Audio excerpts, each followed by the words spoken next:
Amén. Vamos a empezar, hermanos, nuestro estudio en el Salmo 1. En realidad vamos a continuar lo que hemos dejado el domingo anterior. Este ciclo, hermanos, consta de 6 sermones, así que vamos a estar los siguientes 4 domingos más meditando en el Salmo 1. Vamos a ponernos en pie una vez más, mis amados hermanos, y vamos a leer el Salmo 1.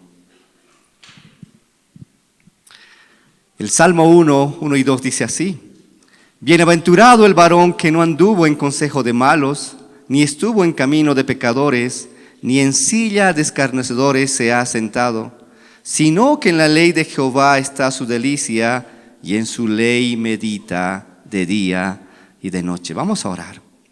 Señor, te agradecemos nuevamente, Dios, por este tiempo tan precioso que tenemos de estar delante de ti, Señor, en el lugar que tú has provisto para nosotros, Señor, expuestos a tu palabra y a tu presencia, Señor. Te damos gracias porque siempre tenemos el privilegio de elevar nuestras voces y cantarte, Señor, levantarte nuestra alabanza a ti, Señor, que eres el único digno de eso, Señor. Pero también nos das el inmenso privilegio de escucharte a ti, Señor. Y hoy te pedimos que nos hables a través de tu palabra, Señor, y que puedas entrar allí solo donde tú puedes entrar, Señor. Y Padre Santo, nos ayudes a contemplarte de una mejor forma, Dios. Que las excelencias tuyas, Señor, en tu palabra, hoy las podamos disfrutar, Dios. Ayuda al predicador, te lo pedimos en el nombre de Jesús. Amén. Como les decía, mis amados hermanos, el domingo anterior hemos comenzado a exponer el Salmo 1. Y si se acuerdan, hermanos, hemos dicho que el Salmo 1 es considerado como la mejor introducción y el resumen más perfecto de todo el mensaje del libro de Salmos. Es decir, viene a ser el Salmo 1 como el sumario más perfecto del resto de los salmos. Charles Spurgeon decía que el Salmo 1 es una suerte de texto clave sobre el cual se sustenta todo su mensaje divino, todo el conjunto de los demás salmos. Por eso, hermanos, es de gran importancia que podamos estudiarlo y lo podamos hacer con toda atención, con todo detenimiento y diligencia. Si ven ustedes en sus Biblias, el Salmo 1 presenta 2 temas principales que habíamos repasado el domingo anterior. El hombre justo, por un lado, es un tema principal, y su contraste con los pecadores o el hombre malo, por otro.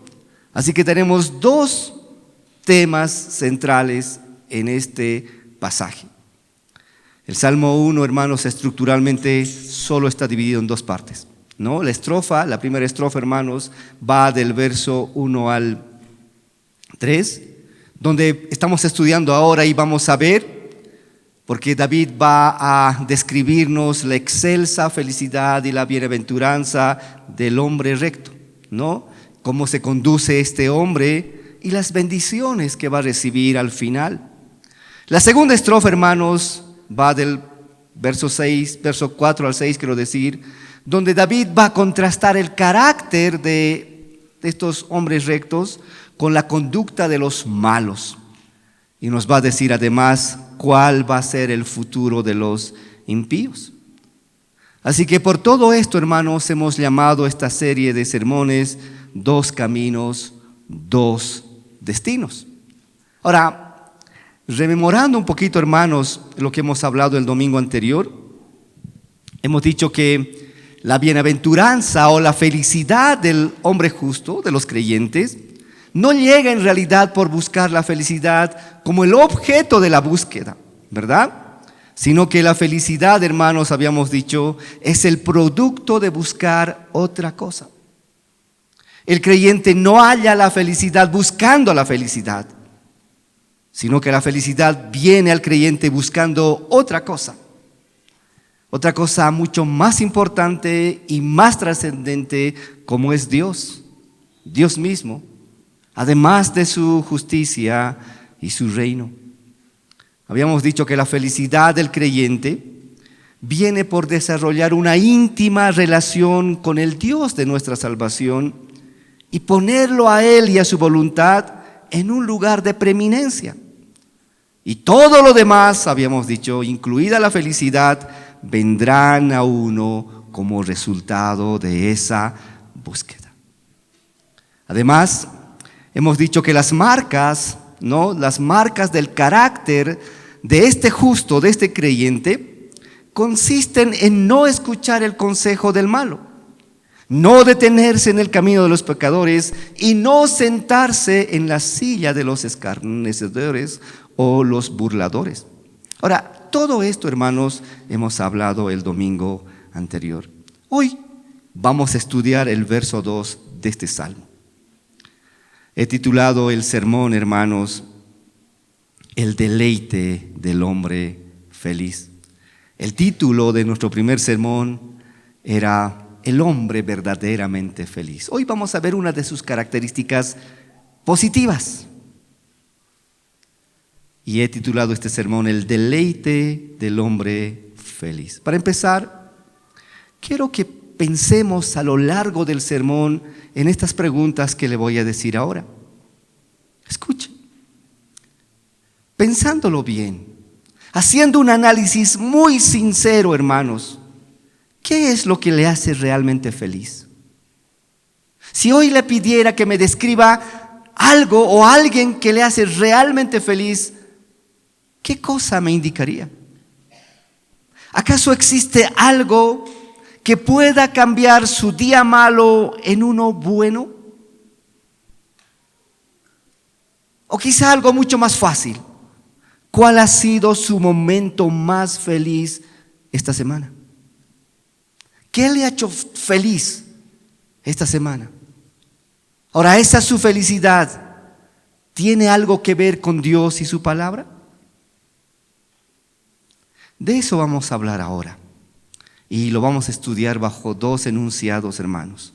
La primera parte lo vamos a hacer bajo este subtítulo, hermanos. La razón de su deleite. Del hombre feliz. ¿Cuál es la razón de su deleite? El verso 2 comienza diciendo, sino que en la ley de Jehová está su delicia. El texto, hermanos, como ve ahí, comienza con una palabra de contraste, sino.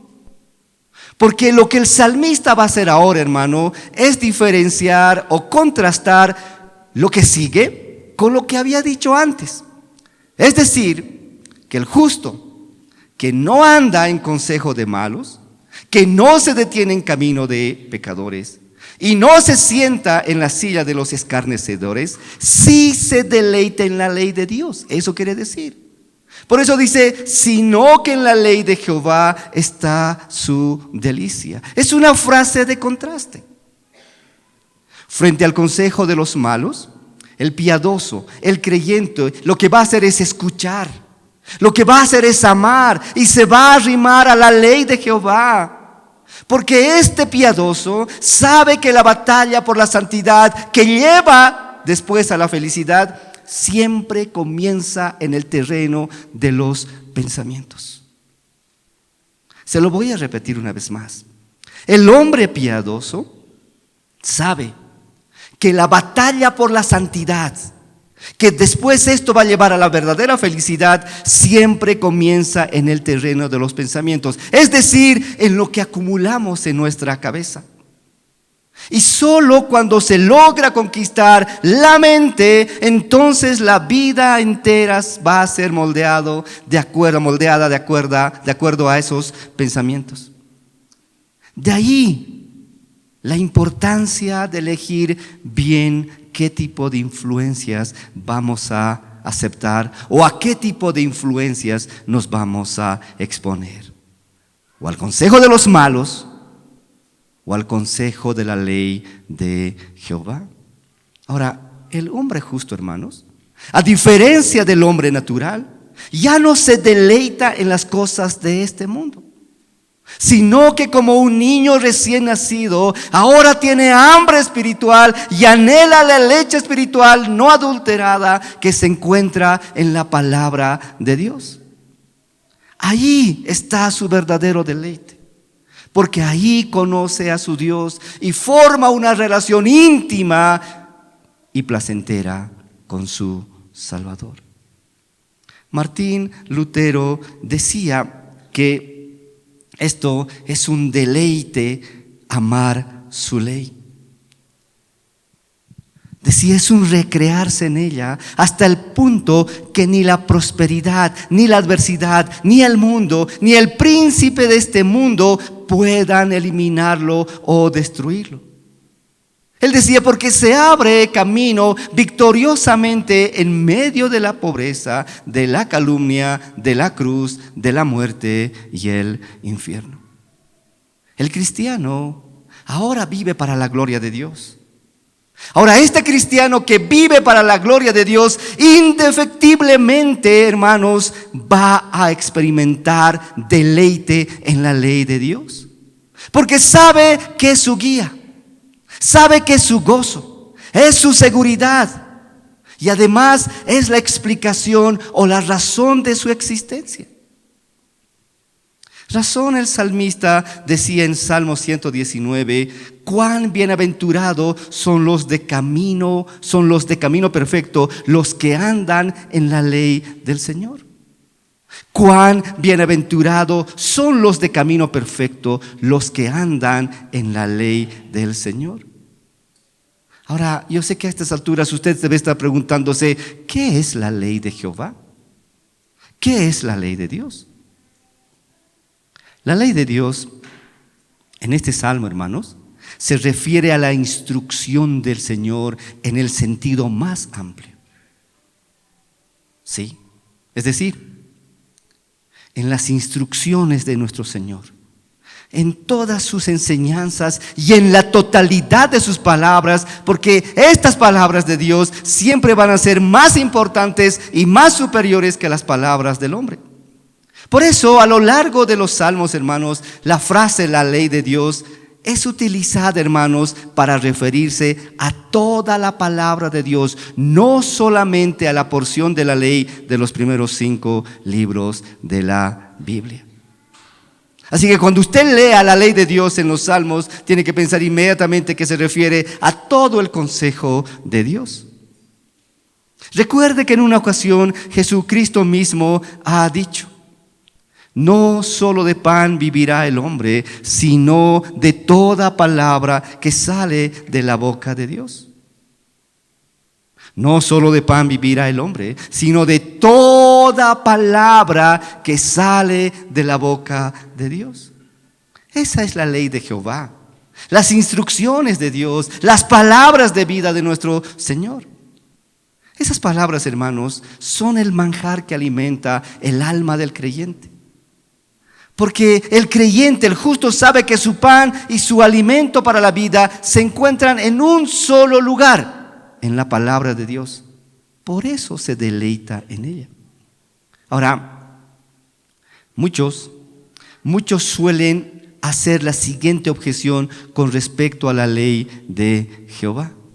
Escuche, suelen decir, ¿cómo podía el salmista deleitarse en la ley de Dios? Si el apóstol Pablo dice que todos los que están bajo la ley, ¿no?, están bajo maldición, en Gálatas 3.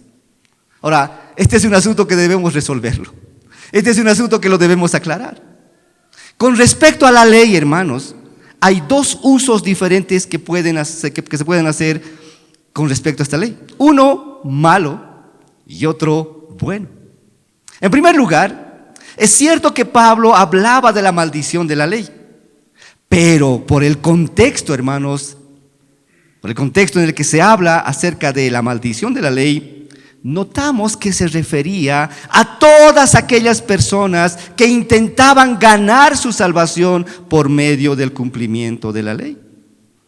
Sí, cuando Pablo habla acerca de la maldición de la ley, se está refiriendo a todas aquellas personas que intentaban ganarse la salvación cumpliendo la ley. En ese caso, hermanos, puesto que no hay nadie, absolutamente nadie que pueda cumplir perfectamente todos los mandamientos de la ley de Dios, inmediatamente quedaban bajo la condenación de Dios. Ahora, si se da cuenta, desde ese punto de vista, la ley obviamente no puede producir gozo, sino tristeza y frustración. Pero por otro lado, encontramos en la Biblia a hombres en quienes la ley de Dios les producía un gran deleite. Acabamos de leer. El Salmo 119 nos muestra un poco el amor del salmista por los estatutos divinos. Es más, incluso el mismo apóstol Pablo confesaba que él mismo se deleitaba en la ley de Dios. Eso dice Romanos 7. Dice Pablo, porque según el hombre interior, dice, me deleito en la ley de Dios. Estos hombres, hermanos, podían pensar así porque veían en la ley de Dios el medio por el cual podían conocer a ese Dios y comenzar a vivir un tipo de vida que le agrada a Él. Por supuesto, esto implicaba necesariamente que antes habían sido justificados por la gracia de Dios y no por sus propios méritos. Porque hemos dicho que ese camino solo puede producir maldición. Por eso decimos que el justo, como decía Charles Spurgeon, no está bajo la ley, ni sujeto a la ley, mucho menos sometido a la ley, sino que simplemente está en la ley. Es decir, está con ella, está de su parte y la convierte en su norma de vida. Se deleita en ella y medita en ella. La lee durante el día y piensa en ella por la noche. En la prosperidad del día canta salmos de la palabra.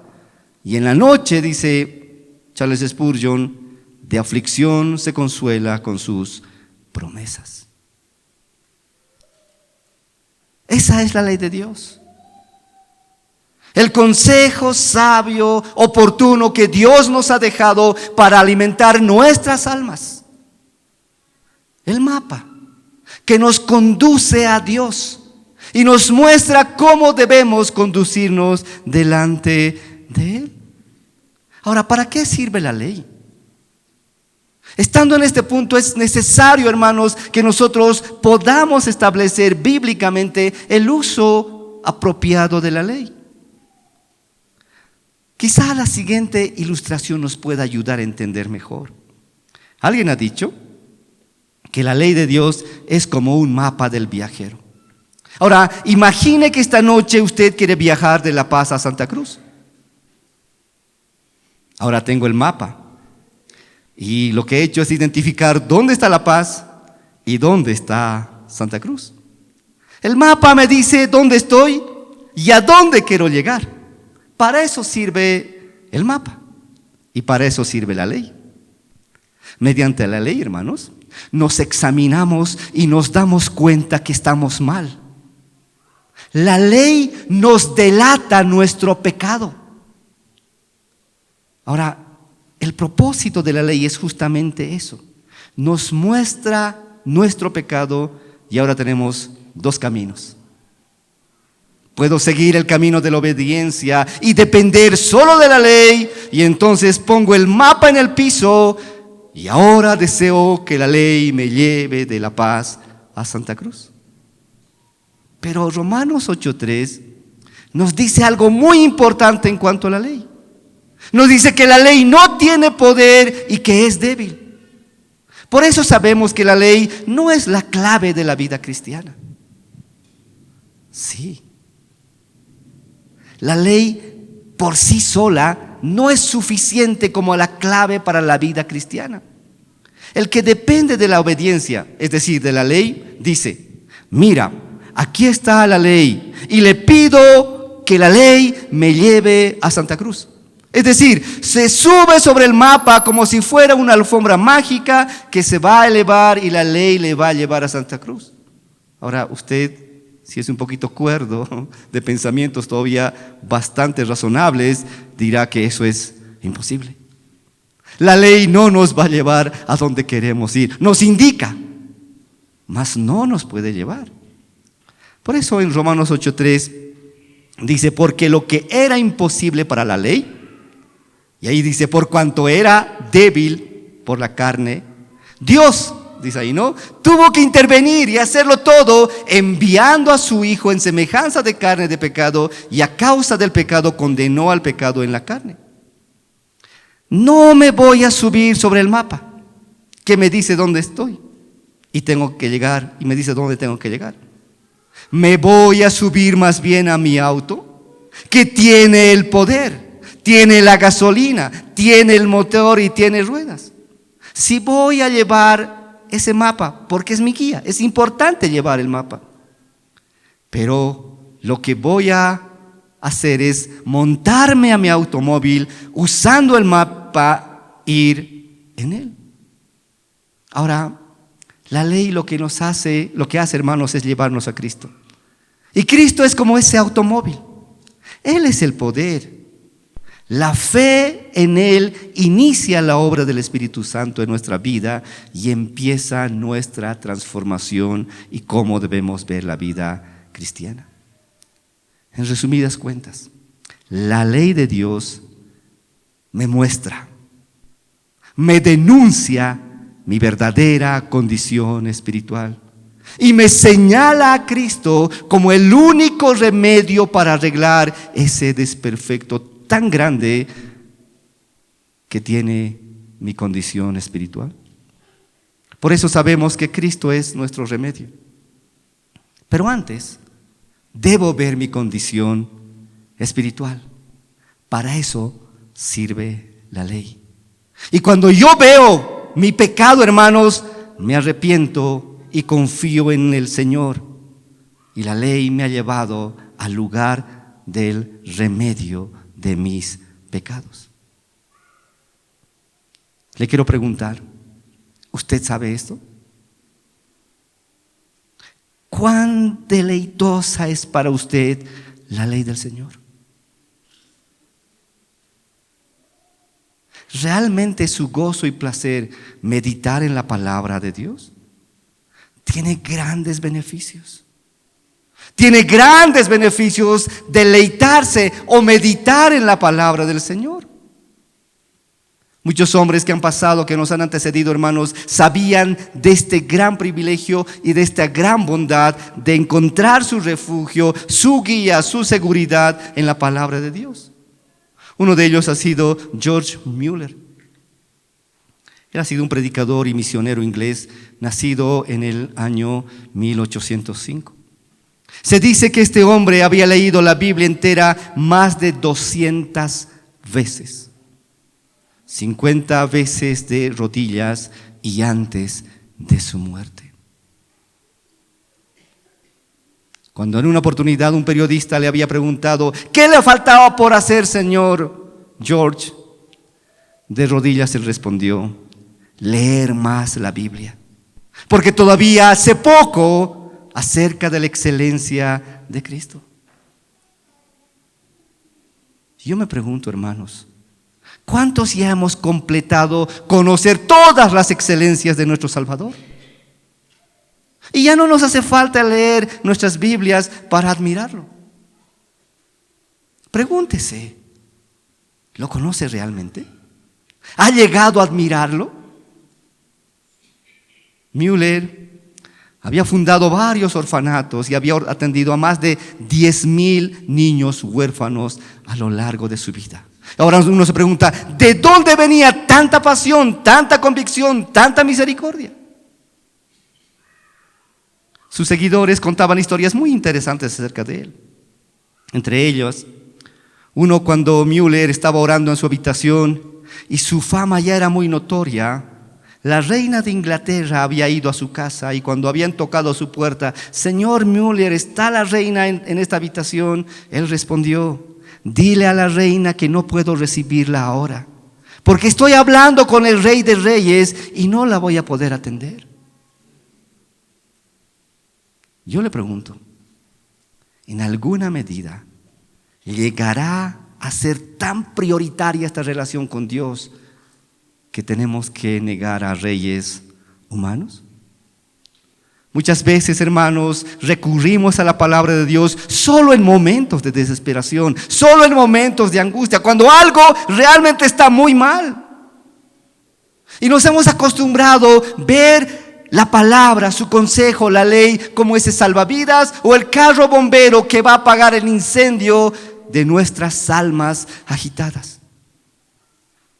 Pero los creyentes debemos recurrir a los salmos y a toda la ley de Dios para moldear nuestra vida entera a fin, hermanos, de que Dios y su palabra sean nuestro único y más grande deleite.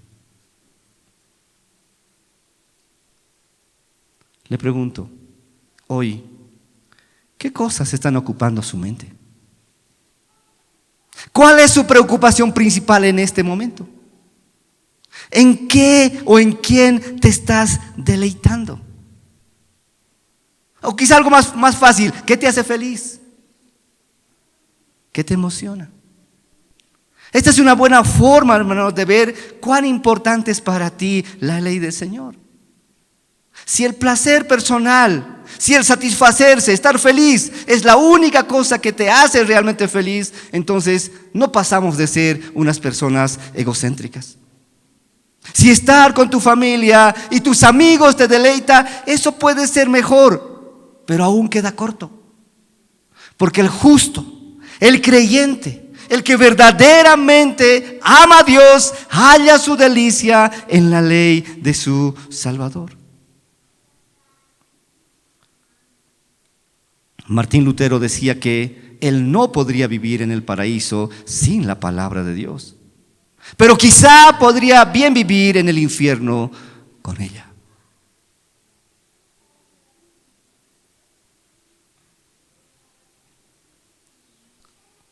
Spurgeon solía decir, el hombre debe tener algún deleite, algún placer supremo. Su corazón nunca estuvo destinado a ser un vacío.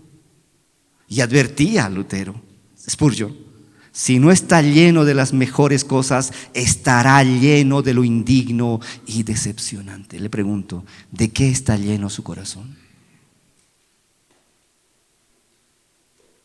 Si una persona se deleita con algo, no tienes que rogarle que lo haga, ni que le guste. Lo va a hacer espontáneamente. Sí. Si hay una forma de medir nuestra delicia, nuestro deleite en la palabra de Dios, es por el hambre que tenemos por ella. ¿Cuánto nos hace falta comer? ¿Cuánto nos hace falta meditar en la palabra de Dios? Esa es la medida de tu deleite en su ley. Te pregunto, ¿tienes hambre por la palabra de Dios? Entonces se ha convertido en tu delicia. Solo entonces. Pero también el hombre feliz nos muestra la intensidad de su deleite en la segunda parte de este texto. Dice la segunda parte, y en su ley medita de día y de noche. Es decir, el justo, el hombre bienaventurado medita, dice, en la palabra de Dios. No solo la escucha y después la olvida. No, el hombre piadoso la piensa, cavila, medita en ella. Eso quiere decir que el justo fija la ley de Dios en su mente primero, al leerla. Luego piensa en ella, la considera, la mastica y cree con su corazón para finalmente experimentar en la vida misma su sabor y su poder. Eso es meditar. Eso es meditar. Ahora, muchas de las escrituras del consejo de Dios tienen este argumento, este fundamento. Josué 1:8 dice algo similar. Nunca se apartará de tu boca este libro de la ley. Este es un mandato en Josué. Sino que de día y de noche meditarás en él, para que guardes y hagas conforme a todo lo que en él está escrito. Porque entonces harás prosperar tu camino y todo te saldrá bien. ¿Se da cuenta? Es una relación intrínseca entre el meditar y las cosas que funcionen bien después.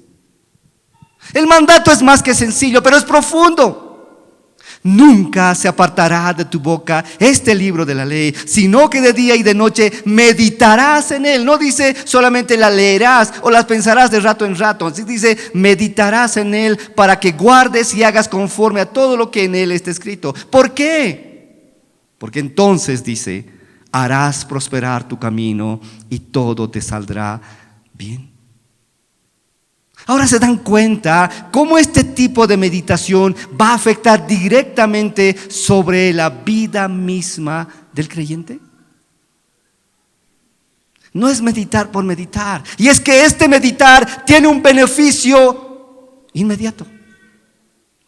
Y eso se ve en nuestras vidas prácticas, en nuestras vidas diarias.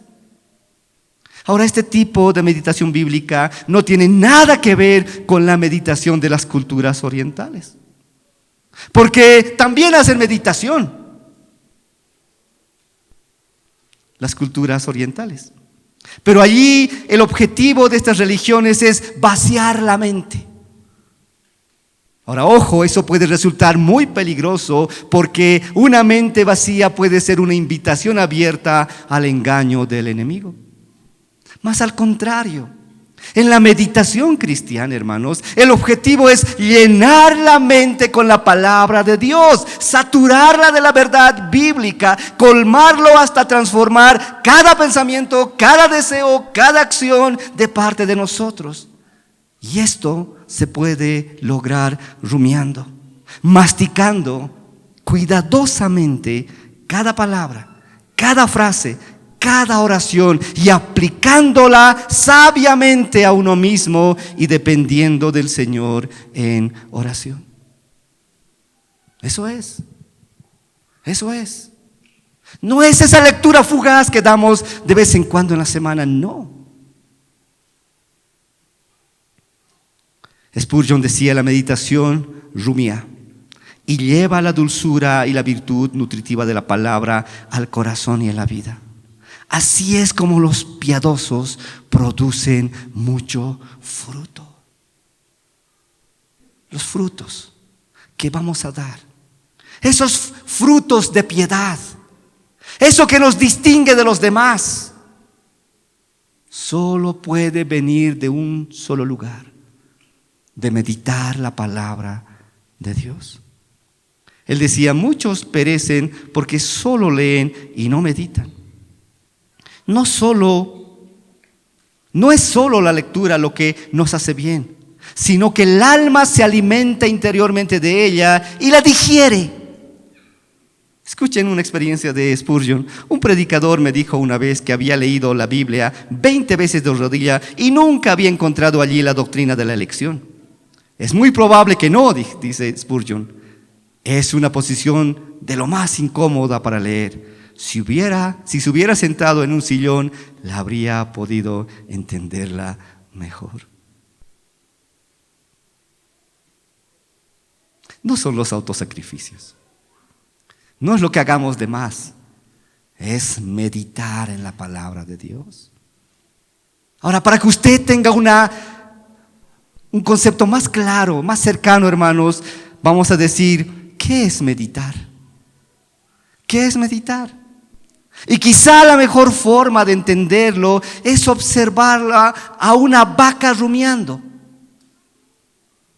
¿Cuántos han visto ese proceso? Sí, nosotros en la infancia lo hemos visto bastante. Sí, la mejor forma de entender qué es meditar es ver a una vaca rumiando, masticando el bolo alimenticio.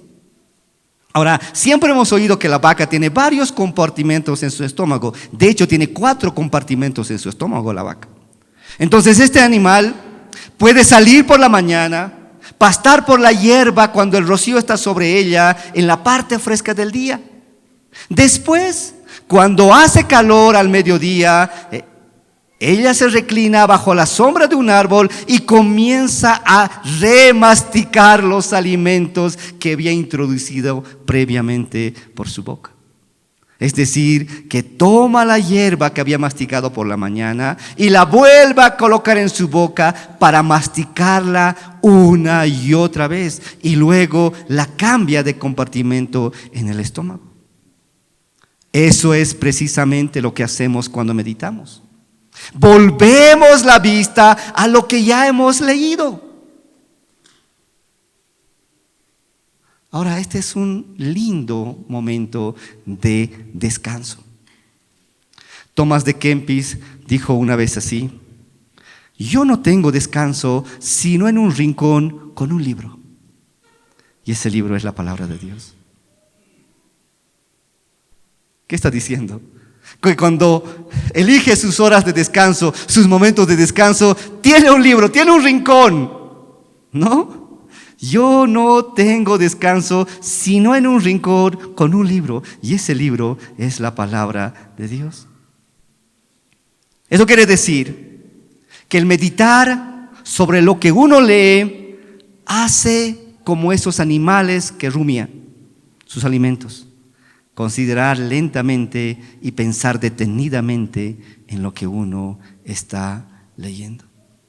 Tenemos que meditar en la palabra de Dios. Ese es el consejo de Dios. La palabra es el mejor espejo de nuestras almas, porque nos muestra tal cual somos. Eso debería producir en nosotros gran curiosidad, por lo menos, y ansiedad por saber cómo me ve Dios. Tenemos que meditar, porque es la palabra de Dios. Debemos permitir, hermanos, que la palabra dé forma a nuestra vida según la voluntad y los propósitos de Dios. Santiago nos advierte en este aspecto algo. Dice: porque si alguno es oidor de la palabra, pero no hacedor de ella, este es semejante al hombre que considera en un espejo su rostro natural. Dice: porque él se considera a sí mismo y se va, y luego olvida cómo era. En una primera lectura, en una lectura fugaz, no podemos alcanzar a ver realmente cómo somos. Tenemos que examinar, profundizar, considerar. Ahora, yo sé que el estilo de vida actual, que está lleno de prisa, de inquietud, de ansiedad, no favorece, hermanos, la meditación. Por eso es que en nuestros días mucho del conocimiento de la palabra de Dios es superficial. Y cuando conocemos la palabra de Dios superficialmente, nuestros cambios de conducta también son superficiales. Esa es la razón, ¿no?, por la que luego fácilmente adoptamos, hermanos, el secularismo de nuestra sociedad en la que vivimos. ¿Sí? Porque no nos detenemos a leer nuestra palabra. Porque no consideramos el consejo de Dios. Cuando alguna filosofía nueva aparece, nos queremos unir prontamente a esa filosofía de vida, porque parece estar bien.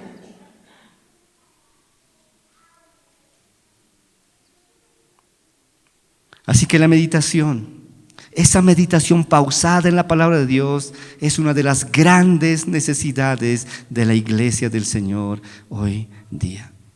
Por eso, esta meditación, dice el salmista, debe ser de día y de noche, es decir, todo el rato. O dicho de otra forma, el creyente tiene la palabra de Dios en su mente en dos momentos claves, ¿no?, de su jornada, de día y de noche.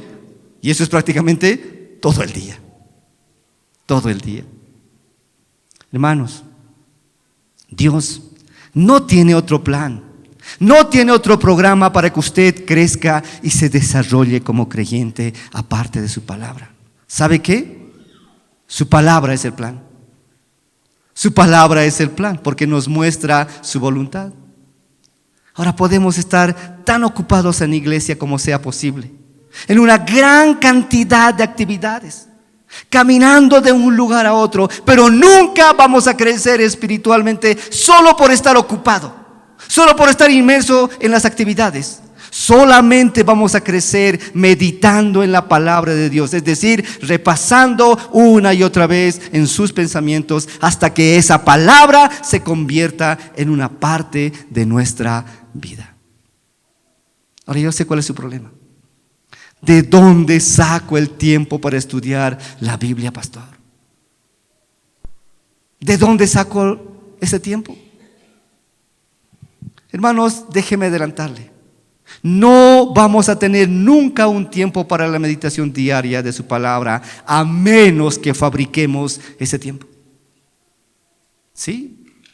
Tenemos que ser intencionales en crear un tiempo en el día para este estudio. Si dejamos que ese tiempo solo aparezca, quizá nunca va a aparecer y nunca vamos a tener ese tiempo de estudio. Tenemos que crearlo. Tenemos que ser intencionales en crear, en fabricar ese tiempo de estudio. Quizá por la madrugada, quizá antes de dormir por la noche, o en alguna actividad por la tarde.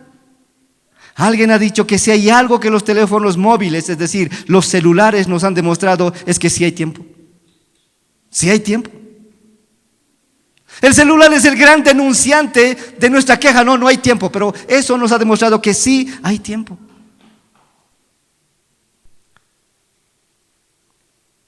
Para terminar, hermanos, quiero que tome su Biblia.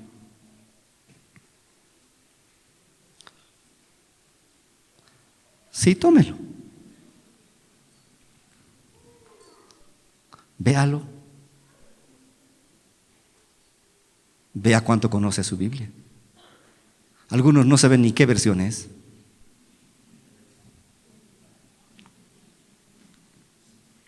Charles Spurgeon solía decir acerca de la Biblia: una Biblia que se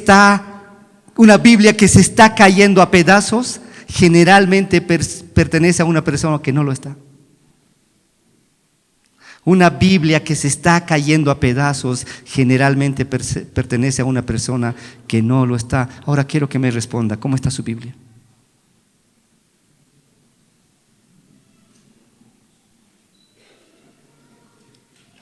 A veces me da vergüenza de manejar mi Biblia. Esta mañana se estaba desarmando por tanto estudiarlo.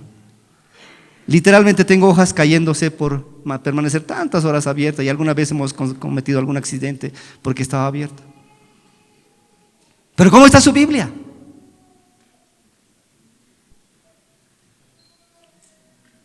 Si la ley de Dios no es nuestra delicia, y si no la meditamos de día y de noche, ¿cuán lejos, hermanos, estamos de ser los verdaderos discípulos de Jesús?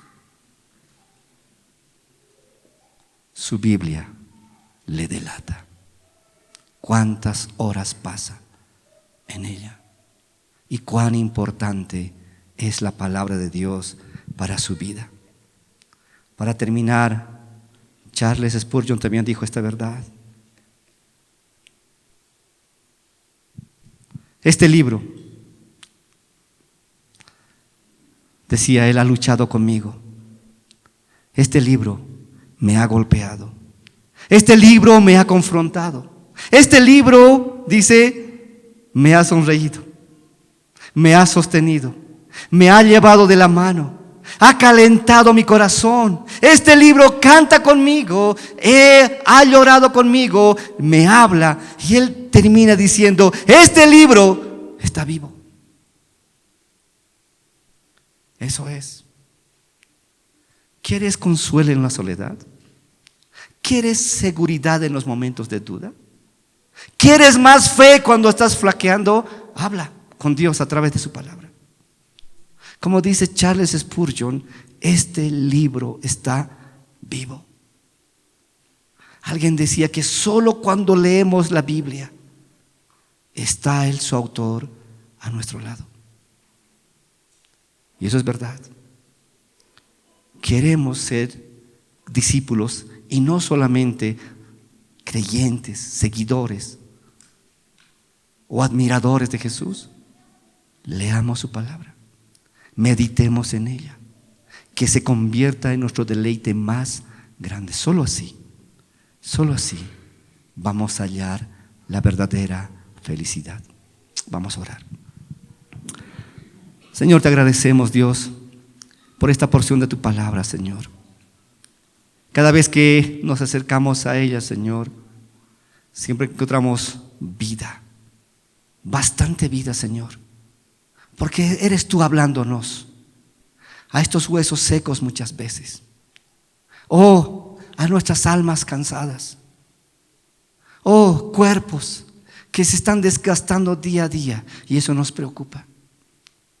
Tu palabra es todo para nosotros, Señor. Ayúdanos a amarla, a meditar en ella, a convertirla en vida. Ayúdanos de tal forma, Señor, que tu palabra sea nuestra compañera diaria y que en ella podamos contemplar mejor tus excelencias, Dios. Gracias, Padre Santo, por este tiempo que nos das. Y ayúdanos, Señor, que estas palabras, Dios, podamos ponerlo por vida en práctica, Señor, a lo largo de nuestros días. Muchas gracias en el bendito nombre de tu Hijo amado Jesús. Amén. Amén. Que Dios le bendiga, mi amado hermano.